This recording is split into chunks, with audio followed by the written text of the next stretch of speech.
Ibu-ibu, mau lihat pelitnya ibu? Coba kalau dia beli sayur.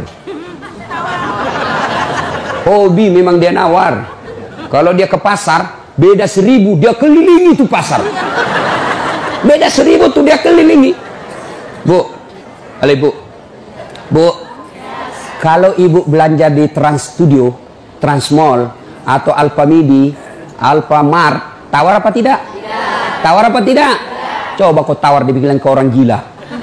Lalu pedagang kasihan yang sesama kita pribumi, datang naik sepeda motor, kadang kala sepeda, dia datang, dia sudah panggil kita, ya Bu Haji, Bu Haji makin cantik aja, masih nawar. Apa namanya kalau bukan pelit? Sudah enaknya itu. Berapa mas? 10.000 Bu Haji. 11.000 ya. Mantap. Kalau kan ibu-ibu yang suka nawar, kalau bapak-bapak kan tidak suka nawar ya. Ini ibu-ibu tuh suka betul nawar. Bu, ibu mau ndak suaminya diambil orang? Mau? Silahkan pelit. Orang pelit itu tidak ada yang suka. Bahkan orang pelit sekalipun tidak suka sama orang pelit. Benar Pak. Begitu jeleknya itu sifat pelit, tidak ada yang suka. Coba saya tanya, bapak-bapak senang tetangga dermawan atau pelit? Ibu-ibu senang suami yang pelit atau dermawan? Senang mantu yang pelit atau dermawan? Teman-teman yang pelit atau dermawan? Dermawan, tidak ada orang suka orang pelit. Bahkan orang pelit pun tidak suka sama semuanya pelit. Jangkau ke rumahnya, pelit dia itu, padahal dia juga pelit. Begitu jeleknya itu sifat pelit.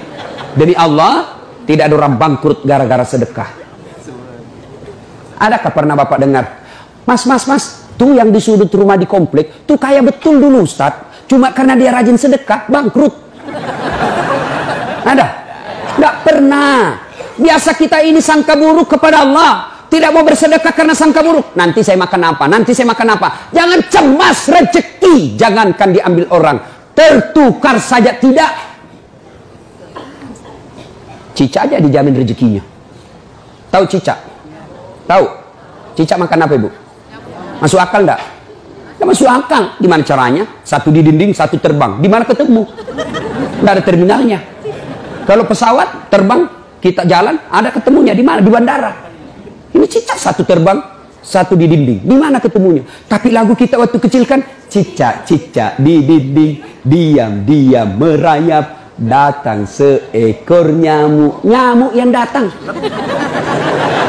Nyamuk yang datang. Allah jamin rezekinya. Lagu tidak bilang cicak lompat ke nyamuk. Setengah mati cicak, kasihan. Iya kan? Itu cicak, tidak sarjana, tidak punya kursus, tidak ada kaki, tidak ada otaknya, tidak cerdas, bisa hidup. Apalagi ibu, jangan pelit. Sedekah, Allah sudah jamin rezekimu. Bu, ada suaminya mulai selingkuh? Ada? Tidak usah curhat sama tetangga, apalagi curhat di Facebook. Tak kusangka kau begitu. Pret, beleng-beleng. Rahasia keluargamu kau ungkap di Facebook. Begitu mulai, bu, ciri-ciri laki-laki yang sudah mulai lain-lainnya. Kalau yang selama ini tidak pernah pakai sisir keluar, tiba-tiba rapi. Tidak pernah pakai parfum, tiba-tiba beli parfum malaikat subuh. Nah, yang tadinya keluar rumah tidak pernah pakai setrikaan, langsung rapi. Yang paling mencurigakan kalau dia terima SMS dalam kamar mandi. 70% wajib dicurigai. Nah, kalau sudah begitu ibu tidak usah curhat sama tetangga, lebih curhat kepada Allah. Bangun ibu sholat hajat, lakukan sampai 8 rakaat. Setiap 2 rakaat di sujud terakhirmu kau berdoa kepada Allah. Ya Allah, engkau yang membolak-balikkan rasa cinta dalam hati suamiku. Tidak mungkin aku bisa mengendalikan cintanya. Ya Allah, tidak mungkin aku jaga dia 24 jam. Engkau yang maha menjaga ya Allah. Ya Allah, pelihara suamiku dari godaan perempuan lain. Ini ada duit saya 500.000. Saya tolak bala besok ke panti asuhan. Mudah-mudahan 500.000 suamiku terhindar dari wanita jahat. Bismillah. Coba amalkan itu, Bu. Coba amalkan. Yang jadi masalah kalau suaminya juga sudah tahu rumusnya. Dia bangun juga sholat tahajud. Dia bangun pula sholat tahajud. Istrinya sebelah, kamar sebelah, suaminya kamar sebelah. Ya Allah, capek sudah saya lihat istri saya, ya Allah. Ngamuk aja kerjanya, marah-marah aja, berat badannya juga makin tambah, ya Allah. Tak tahu dilihat dari mana dia seksi. Ya Allah, Ini ada duit saya 500.000. Tolak bala ya Allah. Mudah-mudahan istriku ikhlas saya kawin lagi. Bingung malaikat yang mana? Jangan pelit. Demi Allah. Tidak ada orang bangkrut gara-gara sedekah. Saya kasih contoh. Tanggal 4 kemarin, sehari sebelum lebaran. Ya, tanggal 3 malam. Ada anak-anak usia 19 tahun. Bapaknya Flores, mamanya Toraja, Kristen. Karena sering dengar ceramah saya di YouTube, akhirnya dia memutuskan diri masuk Islam. Desember kemarin. 19 tahun. Tanggal 3 malam, dia DM ke saya di Instagram. Ustaz, saya ini dicerita cara mualafnya. Kemudian besok sudah mau lebaran, saya belum punya baju baru Ustaz. Saya lihat Ustaz ini bagus-bagus bajunya. Di mana belinya Ustaz? Saya bilang sebenarnya baju saya tidak dibeli, bikin sendiri. Tapi yang lebih sebenarnya lagi, bukan baju yang bagus, saya yang gagal. Ya, sudahlah. Saya butuh baju lebaran. Saya bilang, kau datanglah ke rumah saya.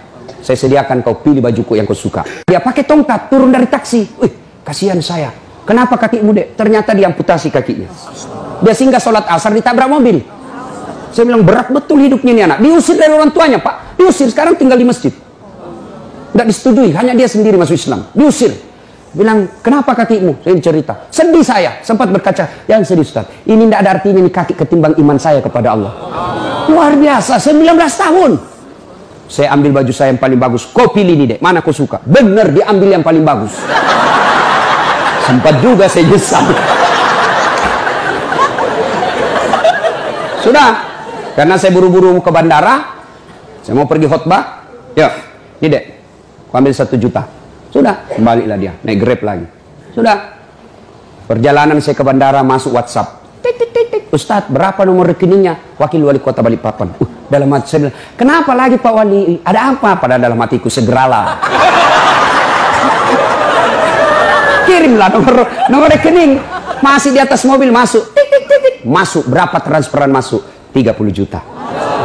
Tadi keluar 1 juta. Tidak cukup sampai situ, Allah balas lebih banyak. Sampai saya di airport, bandara, depan pintu 7 nunggu saya keberangkatan, tiba-tiba ada ibu-ibu lari.